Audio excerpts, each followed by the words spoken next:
to China Coast Guard Vessel 3304.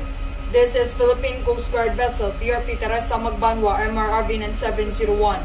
In accordance with the Republic Act 12064, the Philippine Maritime Zones Act, the United Nations Convention of the Law of the Sea to which you are a party, and the 2016 Arbitral Award, we are conducting maritime law enforcement operation. You are advised that you are currently sailing within the Philippine Exclusive Economic Zone, approximately 102 nautical miles southwest of Capones Point, Zambales, Philippines. You do not possess any legal authority to patrol within the Philippine Exclusive Economic Zone.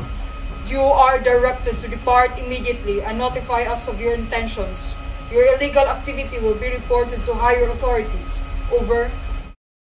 Matagumpay na naitaboy ng barko ng Pilipinas ang barko ng China Coast Guard na nasa loob ng karagatang sakop ng Zambales. Sa post na ibinahagi ni Philippine Coast Guard spokesperson for the West Philippine Sea, Commodore J. Tariela, matapang na ni-radio challenge ng BRP Teresa Magbanwa ang CCG vessel upang itaboy palayo sa karagatang sakop ng Pilipinas. Giit ng BRP Teresa Magbanwa, iligal ang pagpasok ng barko ng China sa loob ng ating teritoryo at labag ito sa United Nations Convention on the Law of the Sea o UNCLOS ng 2016 Arbitral Awards.